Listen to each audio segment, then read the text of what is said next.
Pasa el tiempo rápido volando hoy en un programa muy intenso, en El Dedo en la Llaga, y vamos a recibir a un amigo de la casa, que casi columnista era en su momento en Radio Resistencia, en Palabras Encontradas, pero ahora hace su debut acá en El Dedo en la Llaga. Estamos hablando de José Porretti, referente del movimiento 20 de diciembre. Hablando acerca de esta situación, nos parecía muy pertinente su participación, porque veníamos sosteniendo, hablando el rol de los movimientos sociales en la provincia de Chaco.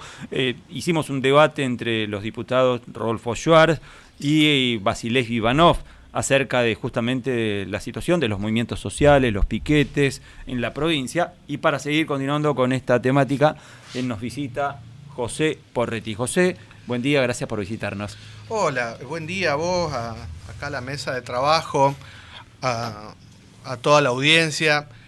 Nos ofrecemos para ocupar de nuevo el puesto de columnista, no hay ni un problema. La situación en... No, sería genial. Vos sabés que tenemos al Libertario, un personaje que hace como representante de Milei, y ahora tendríamos un personaje real, en este caso como José Porretti, un referente de los movimientos sociales. ¿Qué rol cumple, José, los movimientos sociales en la provincia de Chaco? Mira, en la provincia del Chaco, una de las provincias más pobres, más atrasadas, más aplastada, con los sueldos más bajos del país, con docentes que tienen todas las horas cátedra en la provincia, lo digo porque lo vivo en el cuero propio, que ganamos 56.000 pesos teniendo todas las horas que puede tener un docente, que son 32, capaz que alguno un poco más porque tiene un poquito más antigüedad, pero en ese rango se mueve. Los piqueteros en esta provincia son la reserva moral de la población para que el Chaco no se convierta en un país africano. Y te voy a dar 2 o 3 ejemplos muy rápidos para entender que la reserva, para que no se siga avanzando en el ajuste que se procesa sobre la espalda de los trabajadores, son los piqueteros.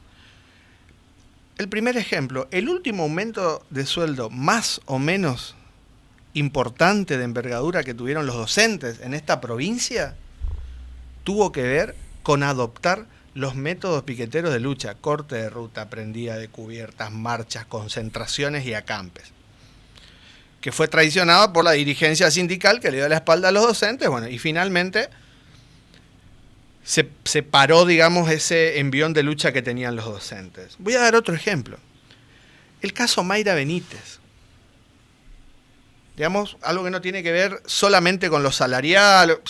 Un caso emblemático en la provincia de la lucha por justicia contra los femicidios, las redes de trata, la explotación, el poder político. Nuestra versión chaqueña del caso María Soledad Morales, digamos, ¿sí? Salvando las distancias. Si no hubiera sido por el movimiento piquetero, las organizaciones de mujeres del movimiento piquetero, no hubiera avanzado 1 centímetro la causa de Mayra Benítez. Y voy a dar otro ejemplo, que tampoco tiene que ver con esta cosa despectiva que se dice de los que participan en organizaciones sociales, de los planeros, ¿sí? Para dejar bien claro que acá el movimiento piquetero del Chaco lucha por los planes sociales, lucha por la comida, lucha por los merenderos, pero también lucha por los 6 muertos de la masacre de Vilelas, de SAMEP, de hace unos años atrás. Si no hubiera sido por el movimiento piquetero que se lanzó a la calle a pedir justicia por los compañeros masacrados en una fosa séptica, hubiera pasado al olvido. Hace poquito Weinstein, el ex presidente de SAMEP, tuvo un revés judicial, digamos, en la justicia, y sigue, digamos, el juicio por justicia para los compañeros. Te doy esos 2 o 3 ejemplos para mostrar que en esta provincia los sindicatos, que deberían estar a la cabeza de la lucha por la recomposición salarial de los estatales, de los docentes, de los empleados de comercio, no están haciendo nada. Las organizaciones de la sociedad civil, como se le decía en algún momento, no están haciendo nada. Nosotros los piqueteros, y el mundo piquetero es un mundo muy amplio, digamos, hay claroscuros, hay gente que se ha dedicado a volverse rica, eso es así. Pero hay gente, hay organizaciones, hay militantes, entre los cuales nos contamos nosotros y nuestra organización, que se meten en lo profundo de los barrios, y en nuestro caso tenemos 14 merenderos en los barrios más humildes, más postergados, merenderos con apoyo escolar. No vamos a solucionar con esas cuestiones el tema, pero nadie más lo hace, porque las iglesias no lo hacen, todas las iglesias de todos los colores. Los sindicatos no lo hacen. Las organizaciones de la sociedad civil, como se les solía decir en algún momento, no lo hacen. Las comisiones barriales tampoco lo hacen. Y para dar otro ejemplo, fuera de lo que son los planes y eso que son planeros y que viven sin trabajar y toda la historia, si no hubiera sido por una parte de las organizaciones sociales de esta provincia, dos situaciones que ocurrieron en la Laguna Argüello recientemente, como ser el intento de traslado de la gruta de San Expedito. Yo soy ateo, por ejemplo, pero defiendo el derecho de que las personas que creen en San Expedito tengan un lugar en la Laguna Argüello para ir a hacer sus prácticas religiosas, digamos. Lo voy a defender a muerte. Contra el Estado los defiendo a muerte. Y una canchita de fútbol social de hace 40 años que funciona en la Laguna Argüello. Entonces, producto de una serie de movilizaciones y de cómo el movimiento piquetero se dio la pauta para organizar a los creyentes y a los niños que van a jugar al fútbol, hay como 10 divisiones de fútbol ahí, funcionan todos los días, el intendente de Resistencia ha tomado la sana y sabia decisión de dar un paso atrás y que se mantengan, con algunos acuerdos que se están por realizar, entre partes, digamos, la canchita de fútbol y la gruta de San Expedito. Entonces, cuando la gente sin fundamentos y el sistema político dice los planeros no quieren trabajar, vagos, extorsivos, bueno, todo lo que se dice, se prenden a esta onda de Milei y todo el mundo busca ser más derechista que el anterior para todo el mundo tratar de ser, de ocupar ese espacio que cree que los va a favorecer electoralmente. Entonces, vos lo ves, una pequeña presión de un personaje inexistente en la vida política del país hace que todo el mundo se corra a la derecha. Los piqueteros en esta provincia somos un motor de la lucha contra las injusticias, un factor de freno ante la presión del Estado sobre las condiciones de vida y hasta religiosa de los creyentes de esta provincia, y le auguramos una larga vida al movimiento piquetero en esta provincia como la reserva moral frente a los atropellos del Estado. Es un título fuerte el que tiró, varios títulos ha tirado José.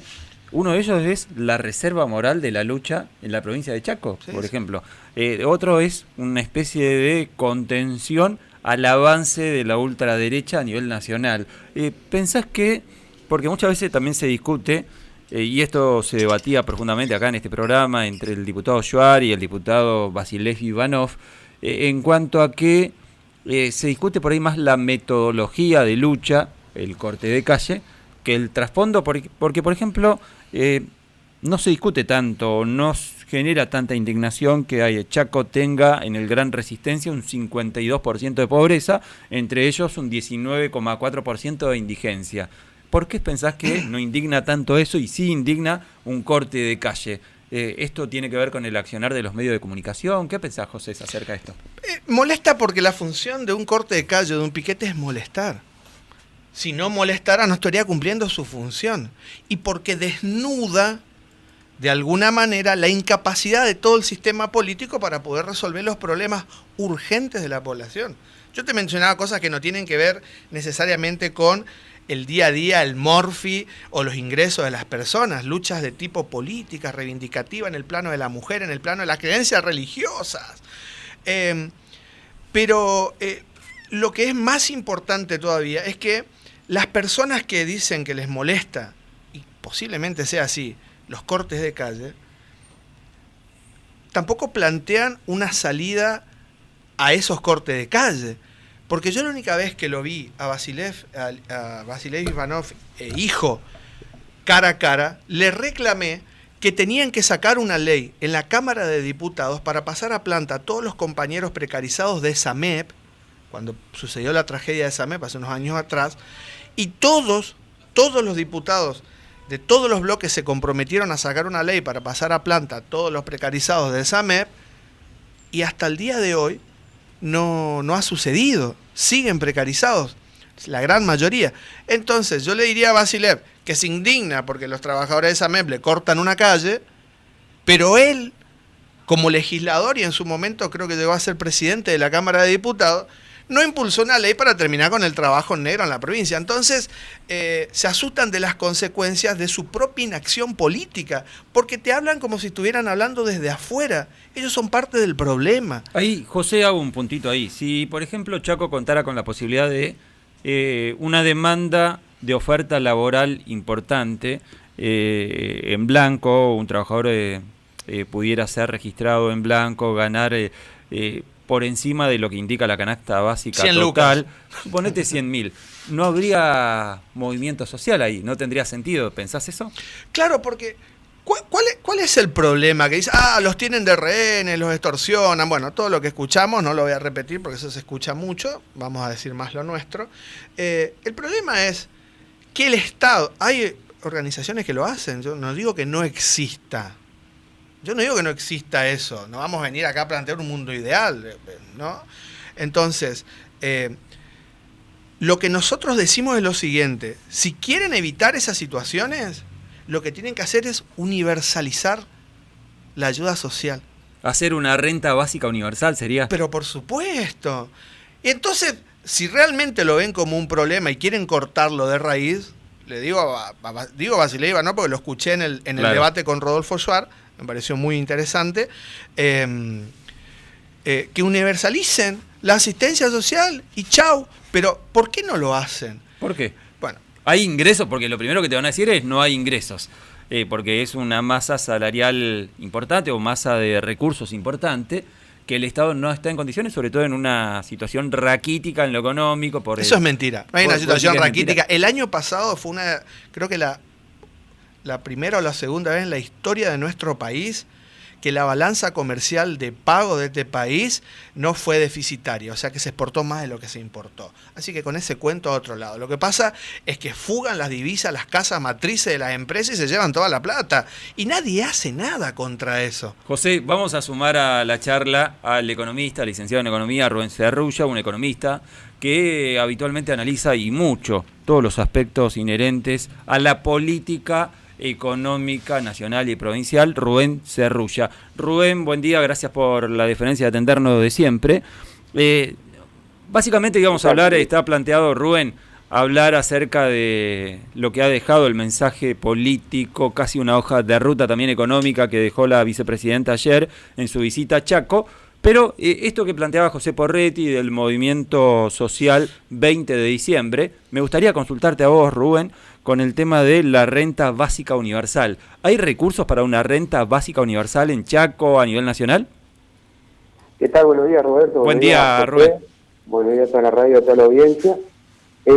Sí, yo creo que sí, y de hecho lo estaba escuchando muy detenidamente a José, donde planteaba de que el año pasado tuvimos uno de los mayores crecimientos del Producto Bruto Interno histórico, digamos. De hecho, llegamos a un 10,3%, fuimos una de las economías que más creció. Este año también se plantea que va a seguir esa reactivación y ese crecimiento. Y creo que lo hemos hablado muchas veces, el problema está en la distribución de ese crecimiento. O sea, ¿dónde van a parar esos recursos que vienen justamente de la reactivación económica? Yo creo que una de las cuestiones primordiales hoy, y creo que ayer la vicepresidenta lo dejó claro, que tiene que ver con la gente está teniendo hambre. O sea, hay mayor cantidad de gente pobre, hay gente que tiene trabajo y tiene un trabajo formal y que no alcanza aún a cubrir, digamos, la canasta básica, y ni que hablar de los trabajadores informales o los trabajadores que de hecho viven de tanga, digamos. Yo creo que hay que trabajar muy seriamente en una renta universal. Eso tiene que ser así y creo que los recursos están. Ahora, creo que tiene que ver con una decisión política. Ayer también la vicepresidenta lo planteó. Tiene que haber un cambio de política económica, tanto con respecto a los ingresos, que justamente podemos hablar de esta renta universal, como también del tema de los precios. O sea, porque vos podés mejorar los ingresos, pero si vos no haces algo con la inflación o con los precios, de hecho se van a fumar, digamos, toda la semana, digamos, o sea, vas a perder poder adquisitivo toda la semana. Claro, Entonces, ¿sabes qué, Rubén? A mí me pareció un discurso componedor de Cristina Fernández. Muchos lo llamaron rupturista. Uno cuando observa los medios nacionales hablaba de eso, pero cuando Cristina dice, por ejemplo, fíjate el título de Diario Norte en la tapa de hoy, no estamos haciendo honor a tanta confianza depositada en nosotros, Cristina no le está diciendo al presidente, vos no te estás haciendo cargo, sino que ella se incluye como una autocrítica, ¿no? El tema es, está bien la autocrítica, uno lo entiende, el tema es, ¿qué se hace a partir de esa autocrítica?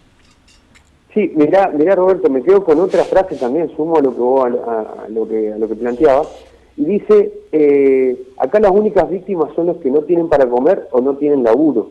Por ello tenemos la obligación de discutir, plantea.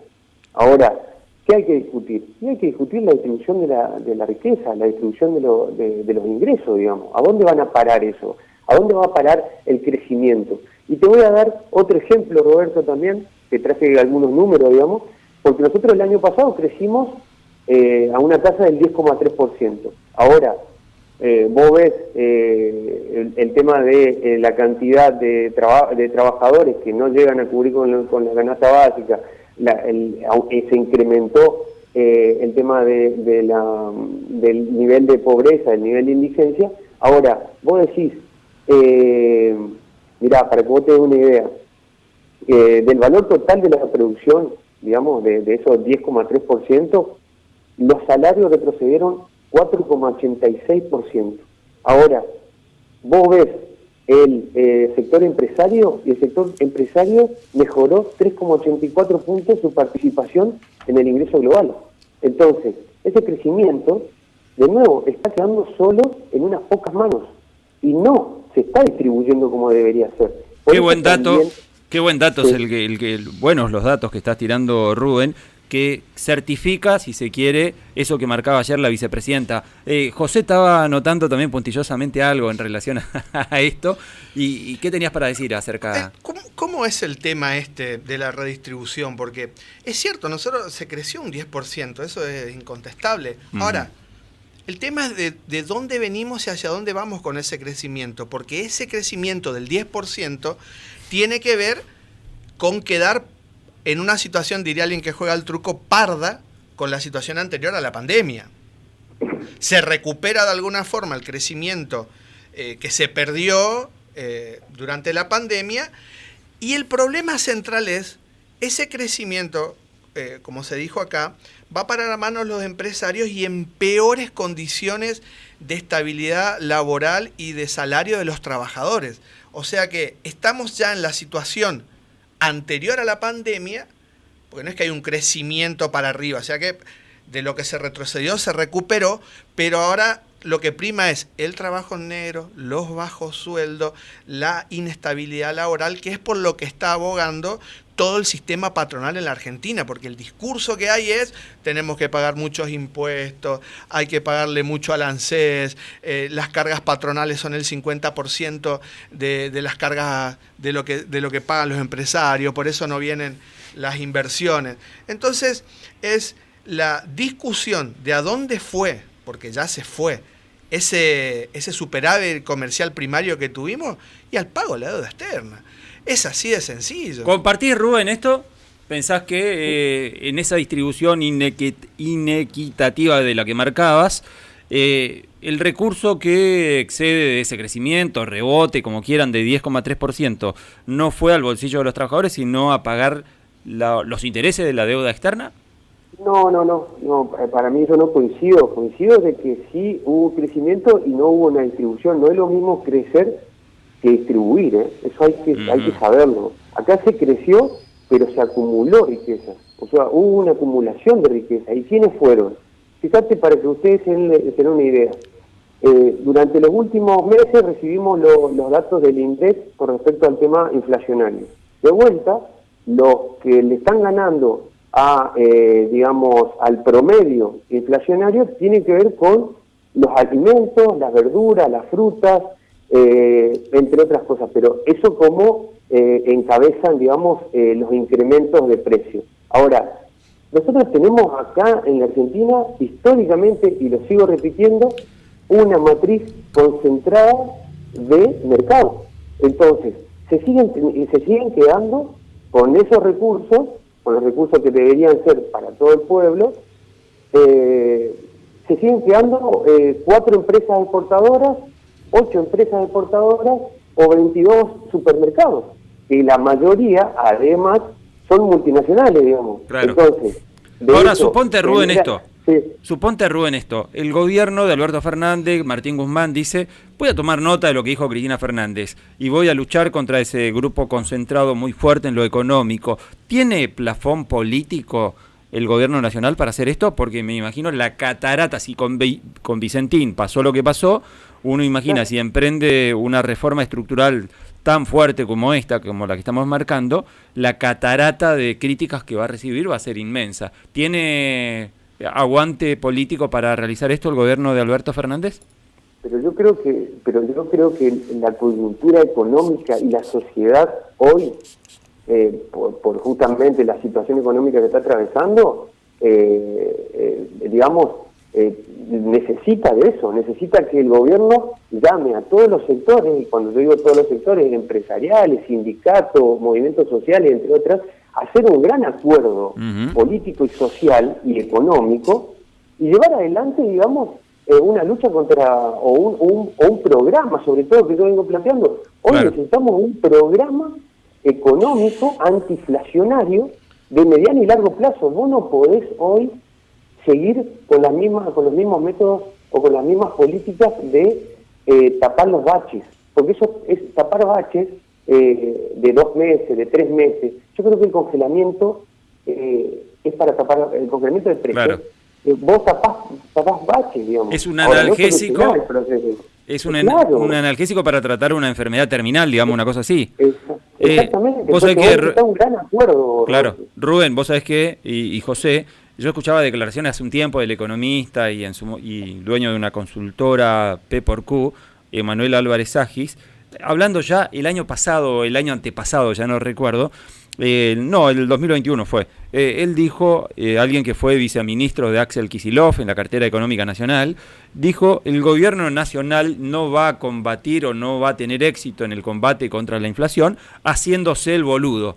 ¿Pensás que el gobierno nacional, José y Rubén, se está haciendo el boludo a la hora de enfrentar a la inflación? ¿Mira para otro lado y cree que de esa forma por ahí la inflación va a apaciguarse? José, sí, una pequeña cosa. Necesariamente la inflación y el crecimiento económico tienen aparejado en nuestro país el pago de la deuda externa. Ahí hay un punto para discutirlo posiblemente en otra oportunidad más a fondo, porque mientras más inflación hay, el Estado recauda más a través del 21% del IVA, y esos recursos no volvieron a la población trabajadora en salario, en infraestructura, en un montón de cosas, se han ido a los pagos de la deuda externa. Eso para dejar claro, digamos, esa situación. O sea, los contribuyentes, los trabajadores, pagamos la deuda externa todos los días cuando vamos a comprar pan. Es así. Y el gobierno ha tomado una decisión política, porque una de las primeras medidas de este gobierno cuando asume fue el congelamiento salarial de los jubilados, a través de una ley. Entonces es un programa de gobierno el que tienen. Ese programa de gobierno se vio agudizado y los pasó como una aplanadora al tema de la pandemia, porque no tenían recursos económicos, ni políticos, ni intelectuales, en muchos casos, este gobierno que se autodenominó de científicos, de afrontar la envergadura de la pandemia.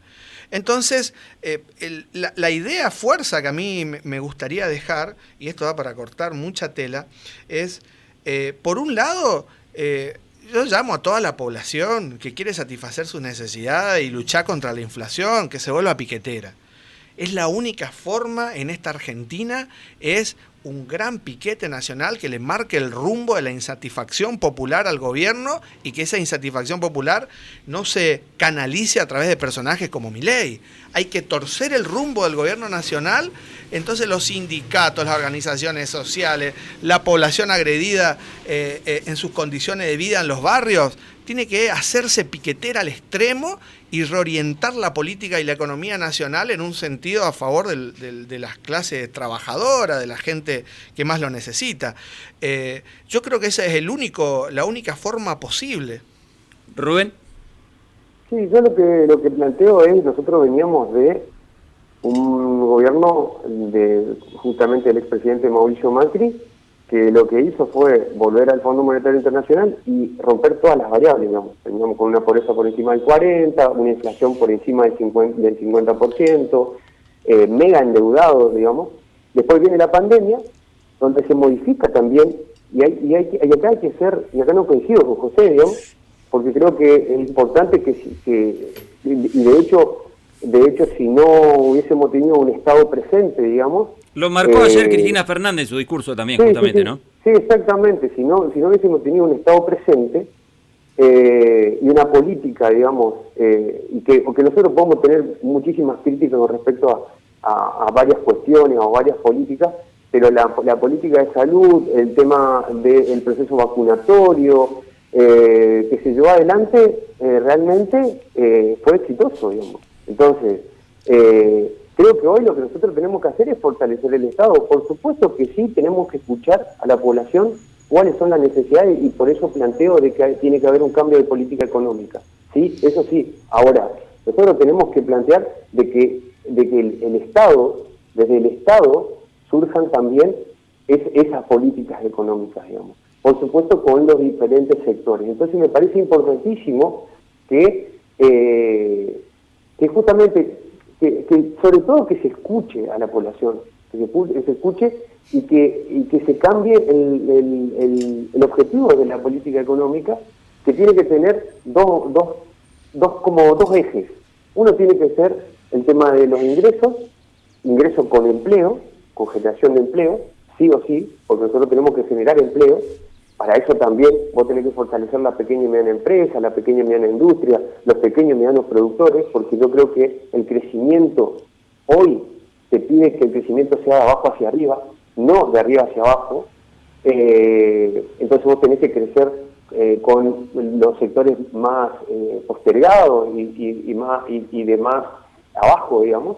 Y por otro lado, la guerra contra la inflación, vos por supuesto que la tenés que llevar adelante como una guerra. ¿Por qué? Porque estos poderes concentrados, que concentran en el mercado, van a seguir concentrándose si vos no los sancionás y si vos no establecés políticas sancionatorias fuertes desde el Estado. Ahora, ¿cómo lo hacen eso? Justamente con una mesa y con un acuerdo político, social y económico, donde estén todos los sectores intervinientes. Porque de lo contrario no se va a poder hacer. Si vos llevás acuerdos por separado, o te sentás solamente con los empresarios, o te sentás solamente con los sindicatos o con los movimientos sociales, individualmente, esto no va a poder ser así, porque los empresarios van a seguir haciendo lo mismo y se van a seguir llevando toda la plata. José y Rubén, gracias por participar, pero José quería tener una mención en relación a lo que estaba diciendo Rubén. Es muy interesante el debate, lástima que nos pasamos ya 10 minutitos de las 12 del horario del programa. Básicamente plantear, continuarlo, digamos, esto. Por supuesto, me parece claro. que es muy importante ir fijando las posiciones. Ante tanto avance de la derecha, acá hay un pequeño espacio, Rubén y José, que va para otro lado, ¿no? No digo que sea a la izquierda esto, pero sí queda claro que va a contramano de ese avance, incluso en los medios hegemónicos, de una derecha cada vez más extrema. Pero bienvenido sea el debate. Sí. Pero bienvenido sea el debate. Vos fíjate que hasta Eve Bonafini salió a hablar mal de las organizaciones sociales, dijo que eran un cáncer. Milei ha hecho algo terrible, que ha hecho correrse a la derecha una gran parte del progresismo en este país, por miedo y por propia inconsistencia del progresismo, para no quedar aislado. En su mente maquinan esto, me imagino, no puedo saber qué piensan, se corren a la derecha para no perder espacio político, en vez de reforzar con acciones y con política un curso progresista y una salida a la crisis en función de las mayorías. Se pegan a Milei, y Milei los arrastró a la gran mayoría de los políticos de este país a la derecha. Rubén, gracias por tu aporte de siempre, y una reflexión final, cortita, Rubén. No, por favor, muchas gracias a usted, a vos sobre todo, por la invitación y al programa también. Yo sobre todo creo que de acá en más, y creo que después del discurso de ayer de la vicepresidenta, que marcó también una línea, creo que tiene que haber un cambio de política económica urgente, necesaria, y donde se lleva adelante un proceso o un programa antiinflacionario de mediano y largo plazo, donde justamente se pueda distribuir mejor la riqueza, los ingresos, y de esa manera que la gente deje de pasarla mal, deje de pasar hambre, ¿no? Queda claro. Rubén, abrazo grande y será hasta la semana que viene. Un saludo Roberto, a toda la audiencia y bueno, a toda la radio. Dale, abrazo grande. Ahí ha pasado el economista, licenciado en economía, Rubén Cerrulla, analizando lo que ha dejado la hoja de ruta, como muchos decían, del mensaje de Cristina Fernández en cuanto a lo económico en la jornada de ayer, y esto que marcaba José también respecto de la derechización del progresismo. Es muy interesante esa definición, José, y seguramente te vamos a tener en más programas. Esto es queda a tu criterio, cuando quieras serás bienvenido. Como un Boy Scout, siempre listo, cuando convoquen estamos. Bien, José, gracias por participar. Nos despedimos, 12 minutos han pasado ya del mediodía, y nosotros nos despedimos hasta el próximo sábado, como cada sábado acá por Radio Independencia, de 10